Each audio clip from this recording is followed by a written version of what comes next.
"Do you know," said Anne confidently, "I've made up my mind to enjoy this drive.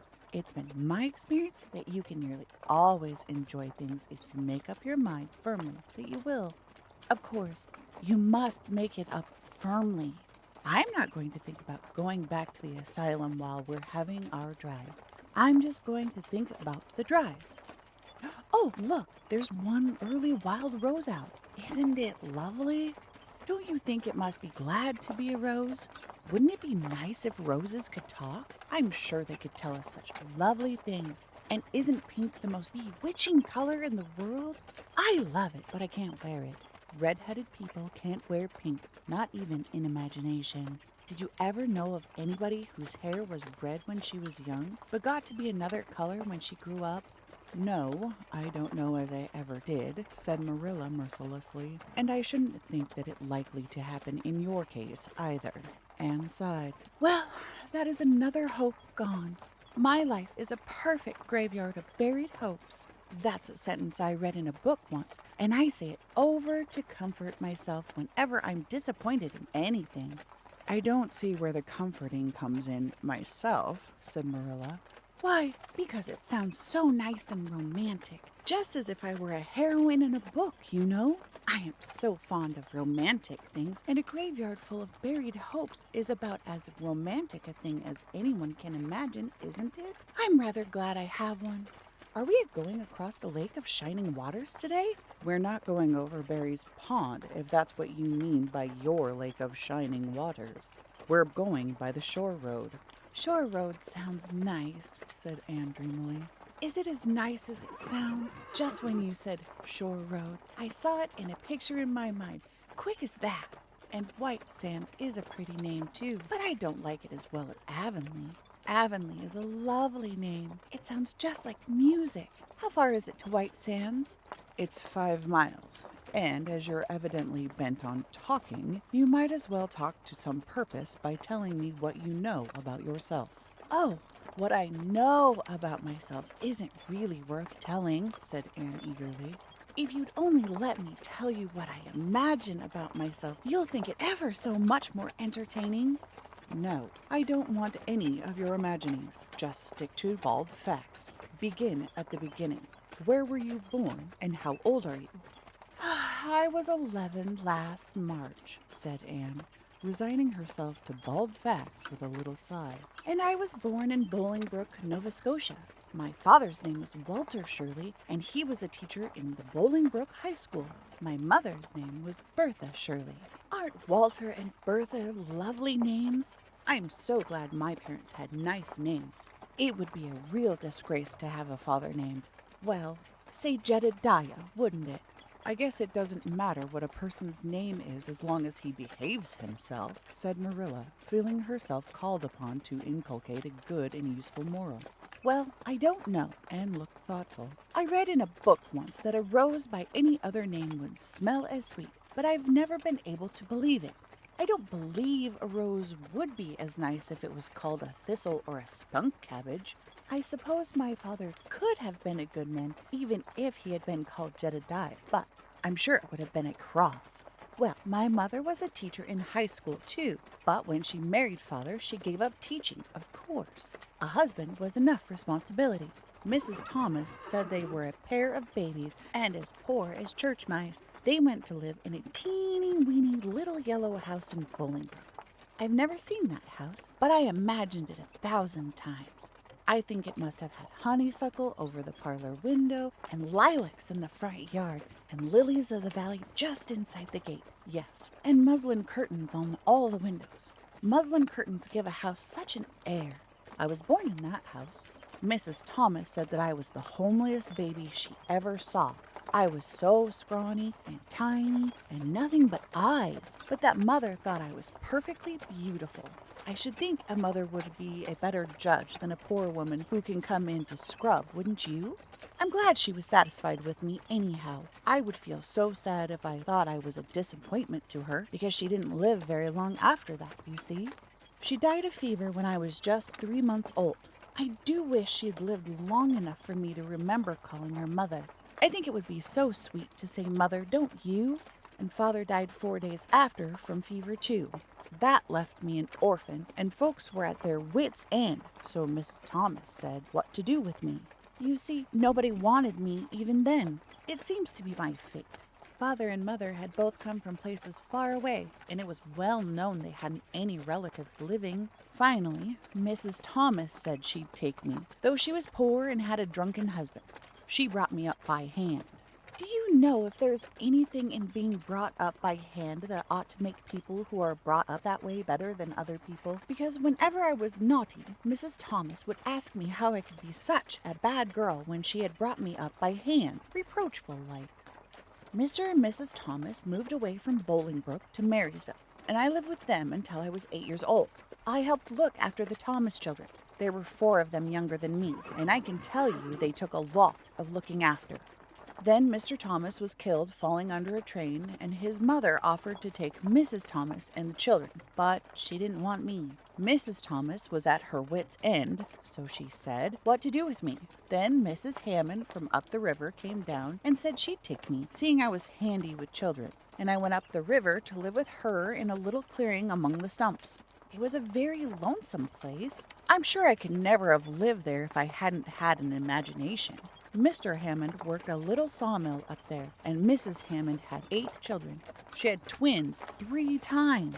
I like babies in moderation, but twins 3 times in succession is too much. I told Mrs. Hammond so firmly when the last pair came. I used to get so dreadfully tired carrying them about. I lived upriver with Mrs. Hammond over 2 years, and then Mr. Hammond died, and Mrs. Hammond broke up housekeeping. She divided her children among her relatives and went to the States.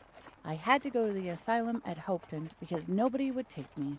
They didn't want me at the asylum either. They said they were overcrowded as it was, but they had to take me, and I was there 4 months until Mrs. Spencer came. Anne finished up with another sigh of relief this time. Evidently, she did not like talking about her experiences in a world that had not wanted her. Did you ever go to school? Demanded Marilla, turning the sorrel mare down the shore road. Not a great deal. I went a little the last year I stayed with Mrs. Thomas. When I went upriver, we were so far from a school that I couldn't walk it in winter, and there was vacation in summer, so I could only go in spring and fall. But, of course, I went while I was at the asylum. I can read pretty well, and I know ever so many pieces of poetry off by heart. The Battle of Hondelin, and Edinburgh after Flodden, and Bigden on the Rhine, and lots of The Lady of the Lake, and most of The Seasons by James Thompson. Don't you just love poetry that gives you a crinkly feeling up and down your back? There is a piece in the 5th Reader, The Downfall of Poland, that is just full of thrills. Of course, I wasn't in the 5th Reader. I was only on the 4th, but the big girls used to lend me theirs to read. Were those women, Mrs. Thomas and Mrs. Hammond, good to you? Asked Marilla, looking at Anne out of the corner of her eye. Oh, faltered Anne. Her sensitive little face suddenly flushed scarlet and embarrassment sat on her brow. Oh, they meant to be. I know they meant to be just as good and kind as possible. And when people mean to be good to you, you don't mind very much when they're not quite always. They had a good deal to worry them, you know. It's very trying to have a drunken husband, you see, and it must be very tiring to have twins 3 times in succession, don't you think? But I feel sure they meant to be good to me. Marilla asked no more questions. Anne gave herself up to a silent rapture over the shore road, and Marilla guided the sorrel abstractly while she pondered deeply. Pity was suddenly stirring in her heart for the child. What a starved, unloved life she had had, a life of drudgery and poverty and neglect. For Marilla was shrewd enough to read between the lines of Anne's history and divine the truth. No wonder she had been so delighted at the prospect of a real home. It was a pity she had to be sent back. What if she, Marilla, should indulge Matthew's unaccountable whim and let her stay? He was set on it, and the child seemed a nice, teachable little thing. She's got too much to say, thought Marilla, but she might be trained out of that, and there's nothing rude or slangy in what she does say. She's ladylike. It's likely her people were nice folks. The shore road was woodsy and wild and lonesome. On the right hand, scrub firs, their spirits quite unbroken by long years of tussle with the gulf winds, grew thickly. On the left were the steep red sandstone cliffs, so near the track in places that a mare of less steadiness than the sorrel might have tried the nerves of the people behind her. Down at the base of the cliffs were heaps of surf-worn rocks or little sandy coves inlaid with pebbles as ocean jewels. Beyond lay the sea, shimmering in blue, and over it soared the gulls, their pinions flashing silvery in the sunlight. "Isn't the sea wonderful?" said Anne, rousing from a long, wide-eyed silence. "Once, when I lived in Marysville, Mr. Thomas hired an express wagon and took us all to spend the day at shore 10 miles away. I enjoyed every moment of that day, even if I had to look after the children all the time. I lived it over in happy dreams for years. But this shore is nicer than the Marysville shore. Aren't those gulls splendid? Wouldn't you like to be a gull?" "I think I would. That is, if I couldn't be a human girl. Don't you think it would be nice to wake up at sunrise and swoop down over the water and way out over the lovely blue all day, and then at night fly back into one's nest? Oh, I can just imagine myself doing it. What big house is that just ahead, please?" "That's the White Sands Hotel. Mr. Kirk runs it, but the season hasn't begun yet. There are heaps of Americans who come here for the summer. They think this shore is just about right." "I was afraid it might be Mrs. Spencer's place," said Anne mournfully. "I don't want to get there. Somehow, it will seem like the end of everything." Get there they did, however, in due season. Mrs. Spencer lived in a big yellow house at White Sands Cove, and she came to the door with surprise and welcome mingled on her benevolent face. "Dear, dear," she exclaimed, "you're the last folks I was looking for today, but I'm really glad to see you. You'll put your horse in? And how are you, Anne?" "I'm as well as can be expected, thank you," said Anne smilelessly. A blight seemed to have descended on her. "I suppose we'll stay a little while to rest the mare," said Marilla. "But I promised Matthew I'd be home early. The fact is, Mrs. Spencer, there's been a queer mistake somewhere, and I've come over to see where it is. We sent word, Matthew and I, for you to bring us a boy from the asylum. We told your brother Robert to tell you we wanted a boy 10 or 11 years old." "Marilla Cutbirth, you don't say so," said Mrs. Spencer in distress. "Why, Robert sent word down by his daughter Nancy that she said you wanted a girl. Didn't she, Flora Jane?" appealing to her daughter who had come out to the steps. "She certainly did, Miss Cutbirth," corroborated Flora Jane earnestly. "I'm dreadful sorry," said Mrs. Spencer. "It's too bad, but it certainly wasn't my fault, you see, Miss Cutbirth. I did the best I could, and I thought I was following your instructions. Nancy is a terrible flighty thing. I've often had to scold her well for her heedlessness." "It was our own fault," said Marilla resignedly. "We should have come to you ourselves and not left an important message to be passed along by word of mouth in that fashion. Anyhow, the mistake has been made, and the only thing to do now is to set it right. Can we send the child back to the asylum? I suppose they'll take her back, won't they?" "I suppose so," said Mrs. Spencer thoughtfully. "But I don't think that will be necessary to send her back. Mrs. Peter Blewett was up here yesterday, and she was saying to me how much she wished she'd sent for me for a girl to help her. Mrs. Peter has a large family, you know, and she finds it hard to get help. Anne will be the very girl for her. I call it positively provincial." Marilla did not look as if she thought Providence had much to do with the matter. Here was an unexpectedly good chance to get this unwelcomed orphan off her hands, and she did not even feel grateful for it. She knew Mrs. Peter Blewett only by sight as a small, shrewish-faced woman without an ounce of superfluous flesh on her bones, but she had heard of her. A terrible worker and driver, Mrs. Peter was said to be, and discharged servant girls told fearsome tales of her temper and stinginess, and her family of pert, quarrelsome children. Marilla felt a qualm of conscience at the thought of handing Anne over to her tender mercies. "Well, I'll go in and we'll talk the matter over," she said. "Oh, and if there isn't Mrs. Peter coming up the lane this blessed minute!" exclaimed Mrs. Spencer. bustling her guests through the hall into the parlor, where a deadly chill struck on them as if the air had been strained so long through dark green, closely drawn blinds that it had lost every warm particle it had ever possessed. "That is real lucky, for we can settle this matter right away. Take the armchair, Miss Cutbirth. Anne, you sit here on the ottoman and don't wriggle. Let me take your hat.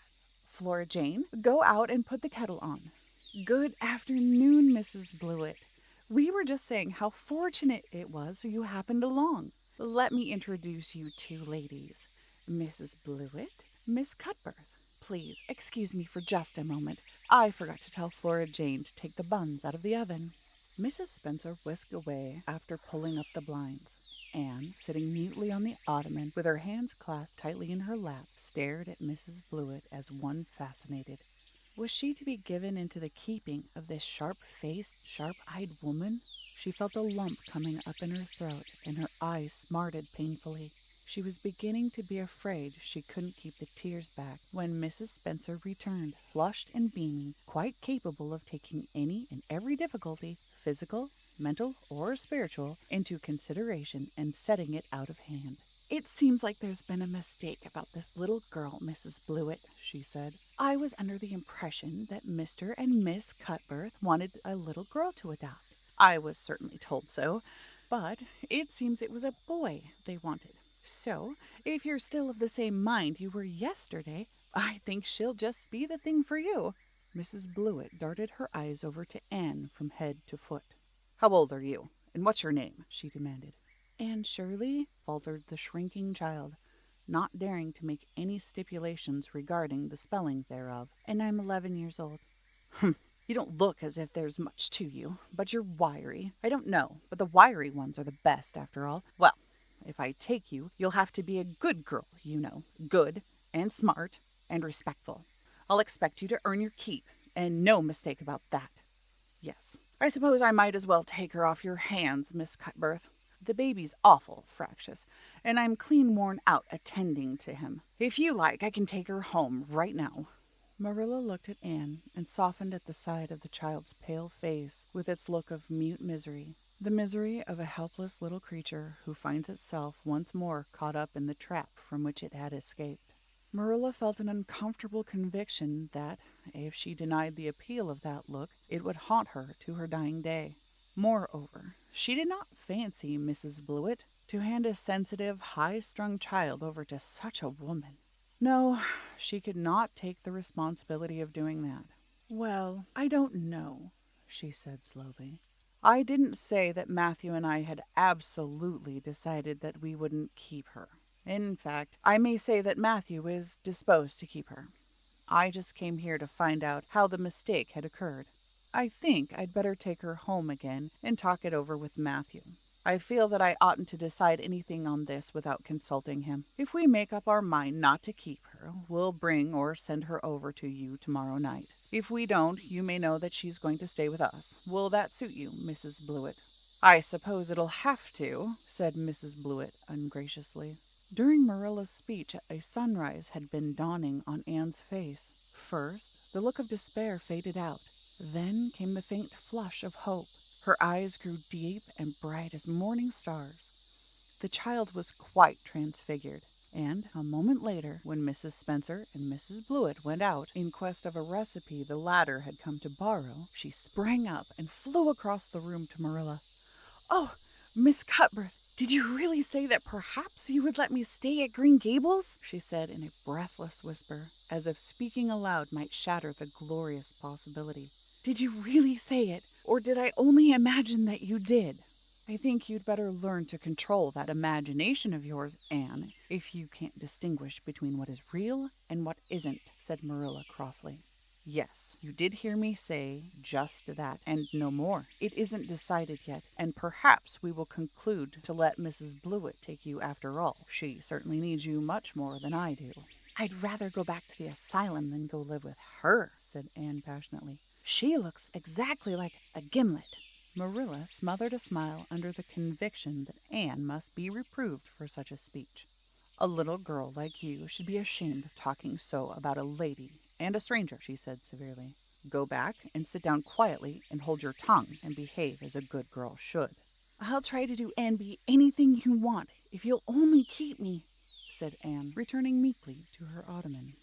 When they arrived back at Green Gables that evening, Matthew met them in the lane. Marilla from afar had noted him prowling along it and guessed his motive. She was prepared for the relief she read in his face when he saw that she had at least brought Anne back with her. But she said nothing to him relative to the affair until they were both out in the yard behind the barn milking the cows. Then she briefly told him Anne's history and the result of the interview with Mrs. Spencer. "I wouldn't give a dog I like to that Blewett woman," said Matthew with unusual vim. "I don't fancy her style myself," admitted Marilla. "But it's that or keeping her ourselves, Matthew. And since you seem to want her, I suppose I'm willing, or have to be. I've been thinking over the idea until I've got kind of used to it. It seems sort of a duty. I've never brought up a child, especially a girl, and I dare say I'll make a terrible mess of it. But I'll do my best. So, as far as I'm concerned, Matthew, she may stay." Matthew's shy face was a glow of delight. "Well now, I reckoned you'd come to see it in that light, Marilla," he said. "She's such an interesting little thing." "It'd be more to the point if you'd say she was a useful little thing," retorted Marilla. "But I'll make it my business to see she's trained to be that. And mind, Matthew, you're not to go interfering with my methods. Perhaps an old maid doesn't know much about bringing up a child, but I guess she knows more than an old bachelor. So you just leave me to manage her. When I fail, it'll be time enough to put your oar in." There, Marilla, you can have your own way," said Matthew reassuringly. "Only be as good and kind to her as you can without spoiling her. I kind of think she's one of the sort you can do anything with if you only get her to love you." Marilla sniffed to express her contempt for Matthew's opinion concerning anything feminine and walked off to the dairy with the pails. "I won't tell her tonight that she can stay," she reflected, as she strained the milk into the creamers. "She'd be so excited that she wouldn't sleep a wink. Marilla Cutbirth, you're fairly in for it. Did you ever suppose you'd see the day when you'd be adopting an orphan girl? It's surprising enough, but not so surprising as that Matthew should be at the bottom of it. Him that always seemed to have such a mortal dread of little girls. Anyhow, we've decided on the experiment, and goodness only knows what will come of it."